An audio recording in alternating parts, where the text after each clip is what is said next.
What does it mean to be courageous? Is it the roar of a lion, the charge into battle, the loudest voice in the room? Or is it something quieter, something deeper?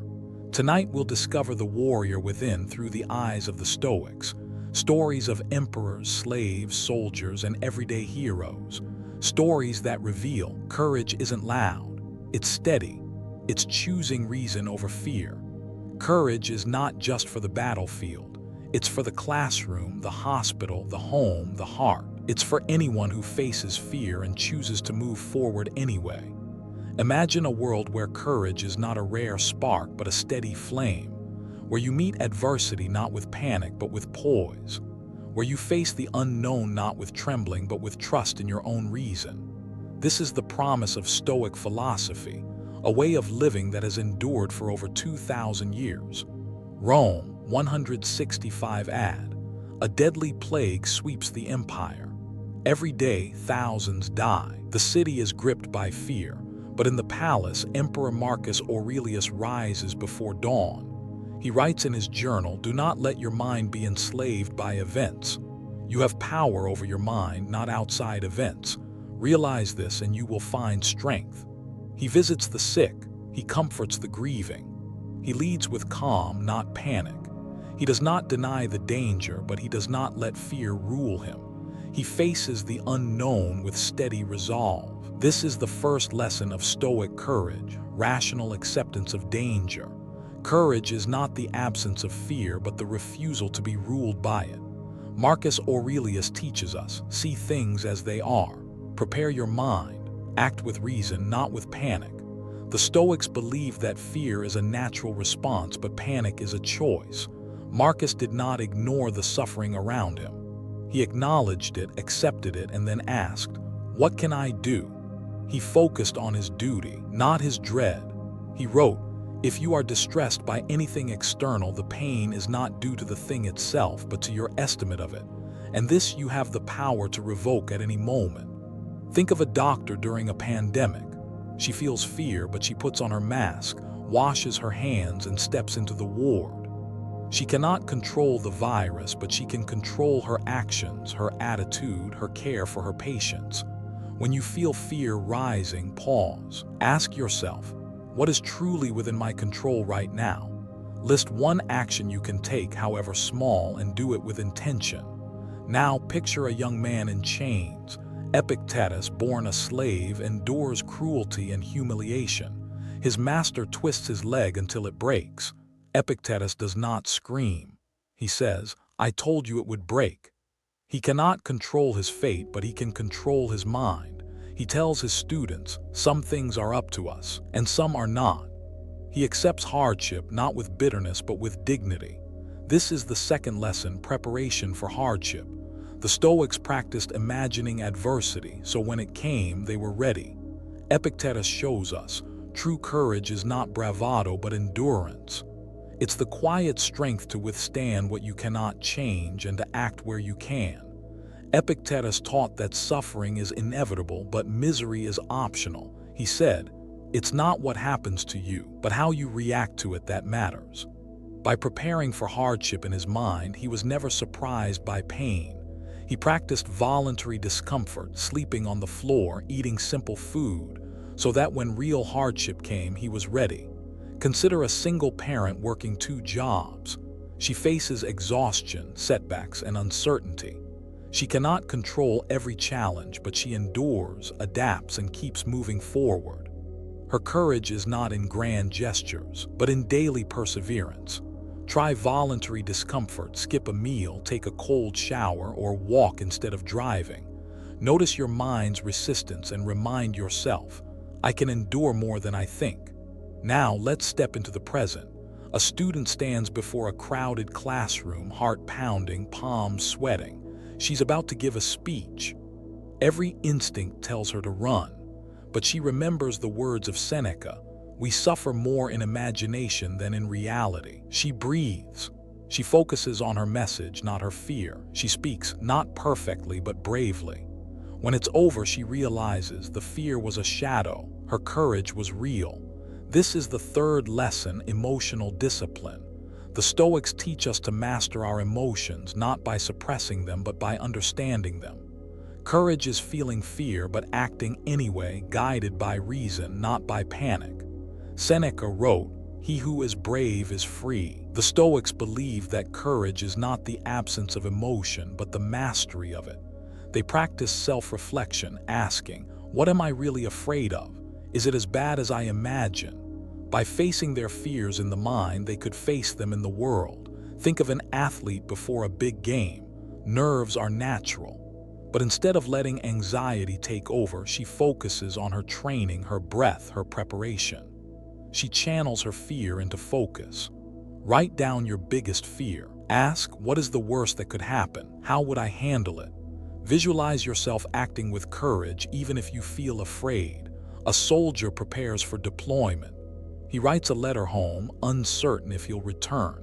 He is afraid, but he does not let fear paralyze him.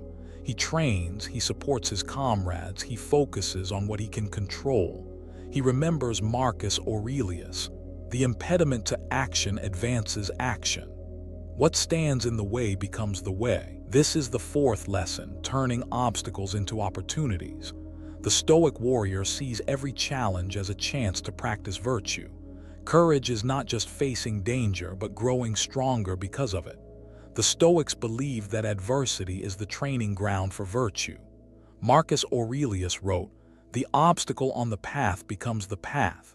Every hardship is a chance to build strength, wisdom, and resilience. A cancer survivor faces months of treatment. Each day is a battle, but she chooses to see each challenge as a lesson in patience, gratitude, and hope. Her courage is not in denying her struggle, but in embracing it as part of her journey. When you face a setback, ask, "What can I learn from this? How can I grow?" Write down one way you can turn this obstacle into an opportunity. In a quiet hospital, a nurse works the night shift. She faces emergencies, exhaustion, and sometimes loss. She comforts families, makes difficult decisions, and keeps going when others would give up. She remembers Epictetus. It is not things themselves that disturb us, but our opinions about them. She cannot control every outcome, but she can control her care, her presence, her courage. This is the fifth lesson, service as courage. The Stoics believed that true courage is not just for oneself, but for others. To serve, to help, to stand by someone in their darkest hour. This is the courage of the everyday hero. Courage is not always dramatic. Sometimes it is the quiet choice to show up, to be present, to offer kindness in the face of suffering. A teacher stands up for a bullied student. A friend listens to another's pain. A neighbor helps during a crisis. These are acts of courage, woven into the fabric of daily life. Look for one small way to serve someone today, even if it feels uncomfortable. Notice how this act strengthens your own courage. How can you build the warrior within? The Stoics offer practical tools. 1. Premeditatio malorum, anticipate adversity. Each morning, imagine what could go wrong. Prepare your mind to meet it with calm. 2. Voluntary discomfort, train for hardship. Choose small challenges, cold showers, fasting, silence. Learn that you can endure more than you think. 3. Journaling, reflect on your fears. Write down what scares you. Ask, is this within my control? What is the worst that could happen? How will I respond? 4. Focus on virtue, act with reason. When fear arises, ask, what would a wise, courageous person do? Then do it even if your voice shakes. 5. Service, courage for others. Remember, courage is not just for yourself. Stand up for someone, offer help, or simply be present for another. Courage is not just for heroes. It's for anyone who faces fear and chooses to act. In the workplace, you speak up for what's right, even when it's unpopular. In relationships, you have a difficult conversation, risking discomfort for honesty. In health, you face a diagnosis, a setback, a loss with dignity and hope. In daily life, you try something new, admit a mistake, or stand alone for your values.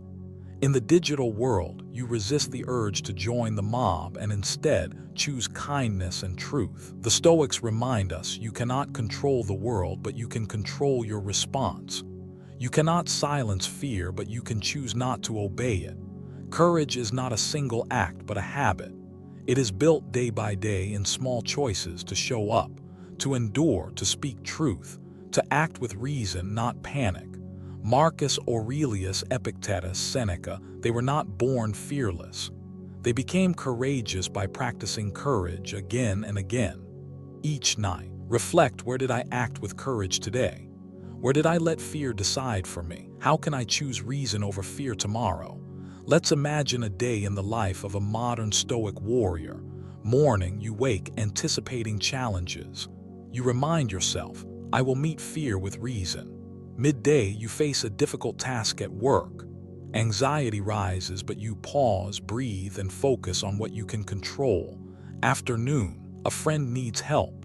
You feel tired, but you choose to show up, to serve, to be present. Evening, you reflect on your day, noting moments of courage and moments of hesitation. You resolve to keep practicing, knowing that courage is a journey, not a destination. Courage isn't loud, it's steady. It's the quiet decision to show up, to endure, to act with reason when fear shouts in your ear. The warrior within you is not waiting for the perfect moment.